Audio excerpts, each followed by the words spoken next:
Finally, after lagging behind competitors for years, Webull has fractional shares. Let's talk about what they are, why they're appealing, and what they look like within Webull. First, as a little bit of context, let's talk about what fractional shares even are. When you invest in the stock market, you buy little tiny pieces of ownership in a company called shares. That's what the pieces of ownership are called, not the company. That's an amazing thing because you are literally and legally an owner in that company. You have those shares. You're an owner. Fractional shares are where you can invest based on a dollar amount and not on a whole share of a company. So why is that appealing? Why are we making this video at all? Well, fractional shares are awesome because you don't have to limit yourself to buying shares of a company based on whether or not that arbitrary figure of their current price works into your budget and into your plan. Investing is just weird like that. So is a share of Apple at only $140 not as good as a share of Facebook that's $355? Or what about Intel and Microsoft? Intel is only $56 per share. Microsoft is $277. Does that make it worse than Microsoft? Is Microsoft a more profitable company ready to blow up in price? No.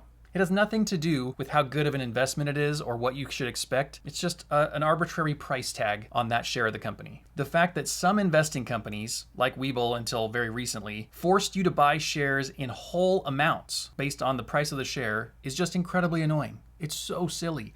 Why do I need to wait until I have $277 handy to buy a piece of Microsoft? What's the point? And as I'm making this video right now, I'm remembering that Ally, which we still invest with, Ally Financial, they still don't do fractional shares. Ally, if you're watching this somehow, please change that. You've got to get with the program here because it's super annoying. Let's do a quick example. Let's say you have $500 to invest and you want to diversify a bit by picking out a few companies to invest in. Let's say you've chosen Microsoft, ExxonMobil, Ford, Raytheon, and Chase. Well, that's not going to work out for you unless you have fractional shares. Why not? Well, without fractional shares, you're subject to the price of the share. So Microsoft is $277 per share, Exxon is $63, Ford is about $15, Raytheon is $86, JP Morgan's about $155. So at a bare minimum, just buying one share of each, you'd have to spend $596. But the bigger problem with that is the proportion of your portfolio now. Because one share of each isn't an equal stake in each. You have a huge proportion of your money in those two higher priced companies. So take a look at this pie chart that I made in Google Sheets to illustrate this. It shows the breakdown of your non-fractional shared portfolio. And what it shows is you have a lot more weight on your Microsoft and Chase shares than anything else. If those two companies happen to do well, then great, like you lucked into something there. But if they perform badly, they're gonna drag down everything with them. What you've done here is placed the majority of your trust in those two companies. Even though they're still one share each, you're saying, I want almost all my money to be wrapped up in those two and barely anything in the others. Part of the fractional share discussion and this example is what happens with dividends. So in this case, you would be entitled to the dividend that each company pays, if they pay a dividend. As a refresher, a dividend is when the company whose stock you own makes a profit, and then they choose to share that profit with the people who own the company. You're an owner. Typically, those are a small quarterly cash deposit into your account, and they're around like 1 to 5%. That's just very typical. There's some outside that. Then what you can do with that deposit is you can choose to save that money and keep it for yourself, or you can reinvest the dividends. But the problem, again, is that unless you have enough saved for a whole share, then that cash just has to sit in the account, and you're just stuck waiting. So if you only have $596 invested because you bought one share of each, it would take you years, like decades, to save up enough dividends to rebuy a whole share of something like Microsoft.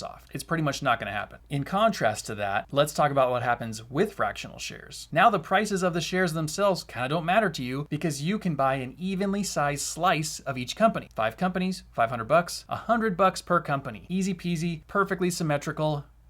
Beautiful. Now your portfolio is perfectly balanced between each company, so you have an equal stake. It's like that Thanos meme, everything balanced as it should be. In contrast, this pie chart is beautifully symmetrical, everything as it should be, because you could put the same $100 into each company, so you have an equal sized risk of each company, you have an equal sized trust in each company, and it really doesn't matter what the number of shares are. And in contrast to before, the dividend situation is way better and way different. So it's better in two different ways. First, you get fractional dividends based on the fraction of the shares you own. Since you could buy $100 of each company with fractional shares, you own this number of shares in the company, whatever that works out to be, including if it's less than one whole share. So you'd still get the dividend from Microsoft and Chase, even though you don't own a full share. You just get a fraction of it proportional to the amount that you own. You'd get 40% of Microsoft's dividend because you own 0.4 shares and so on. Likewise, you'd get 6.7 dividends every time Ford pays out because you own 6.7 shares. It's awesome. The second way that dividends are way better with fractional shares is drip. And no, that's not a plumbing problem in your shower. It's actually an awesome investing automation that you love. Whether you know it or not, you love it. DRIP stands for Dividend Reinvestment Program. And what DRIP does is it automatically buys you a little bit more of that company that just gave you the dividend. So that means every time they pay a dividend, you get rebought into that ownership. You get a little bit bigger ownership stake. Then the next time that dividend comes out, you get even more money than before because you have more ownership stake. And that goes towards buying you even more of the company. And you see how this is going. It's this awesome cycle that's growing and growing and growing like a snowball. Investment companies that do fractional shares typically allow you to turn this feature on and off. So in case you wanted to just keep that money, and I can't imagine most of you would, it could be something like, hey, you're retired, you just want this cash as income to live off of, so you're just going to take the dividends and use that as spending money. Totally fine. You do you. It's probably a relatively small number of people here because we're trying to build our wealth, build our staking companies, and to grow more. So we're going to let that drip go ahead and run, unlike our leaky shower, and buy us more and more stake in that company. So let's talk about what that looks like within Webull. This is likely the part that you've been waiting for anyway. I'll pull up my phone here so you can see my Webull account, and let's do a little mock purchase of a fractional share. So what happens is you go in just like you're gonna make a trade like you always would to buy or sell something. Let's pretend like I wanna buy some shares of Facebook. What you do is you get into the order type and you change the order type from limit to market. And you can see right there, whenever you do this, if you're following along, if you have the app, market says fractional shares trading enabled. Then right under order type where it goes whole share, it says whole share, you can change that just by touching on it to fractional share. So just like that, you have it in fractional share mode. And then when you click on the little text box there to type in the amount of shares you want to buy, you can do a decimal. So you could say 10.5 shares or 0.01 shares of Facebook if you wanted to spend very little money. Hit confirm, and then of course it doesn't work right now because this is the weekend when I'm making this video for you. But you see how that works. You can add in little bits of shares. You can add in however much you want based on whatever figure that you have to invest. This is hugely convenient for anybody who's using Webull to invest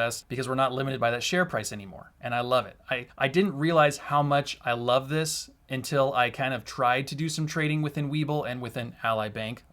Ally. If you see this, change your system, Ally, to make fractional shares doable. This is just something that's mandatory. I don't think this is an optional thing. I feel like it's a mandatory thing because it's so much easier to invest based on dollar amount than number of shares. Like you don't get paid in numbers of shares, you get paid in dollars. So for us to invest in dollars, it's so much more convenient. Hey, if you've watched this and you've learned what fractional shares mean, then comment the word frac because it's a weird thing and only people that watch till the end will know what the heck you're talking about. So that'll be really fun. And I'll get to know, hey, you learned the thing. That's really wonderful. Also, if you're not yet investing with Webull, Webull is famous for giving away free shares. In fact, I made a video all about them giving away free shares and whether or not it's like scammy or if there's a catch or if you need to like worry about, hey, you have to do X, Y, and Z, which isn't really great, but you should be aware of it. Whole video I made about that. I can link that hopefully right here. If not, it'll be in the description too. And in my experience, they do give away free shares. You can watch that video for more details. But if you sign up, you have to make sure and go through the whole process to get the free shares. So step one is you use my link in the description. And this gets me a couple of free shares too. So this helps me to make more videos for you because it pays some of the bills around here. I spent a lot of money on YouTube this year.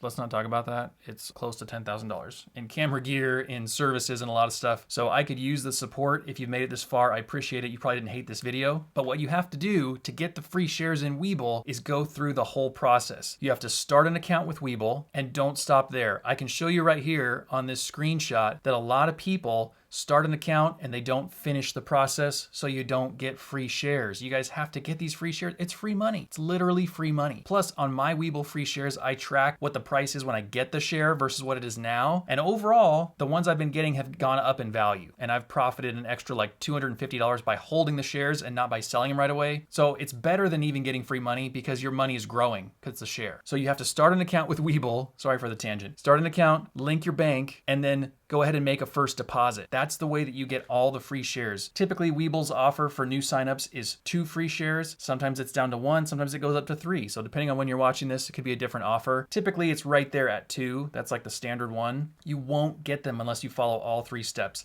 Account with Webull, link your bank, make a deposit. Got to do them all. I want you to get that free money. Hey, if you've made it this far and you have deep hatred welling in your heart as a result, double tap the dislike button twice. Yeah, twice. And if you didn't dislike it, then give a gentle bullish caress to the like button to tell the YouTube algorithm that this video didn't suck and you made it all the way to the end, so it must not have been that bad. Also, typical for this channel, we keep the notifications turned off. A lot of people are gonna tell you to touch that little bell icon to turn on notifications so you don't miss an upload. Look, if you subscribe, you're not gonna miss one. So go ahead and hit subscribe, but turn that bell icon off of everybody on YouTube so that you can prioritize the people around you, the life activities that are happening to you outside of YouTube, and the most important things in life. Thank you so much for being here and watching till the end. I appreciate you. I'll see you next time.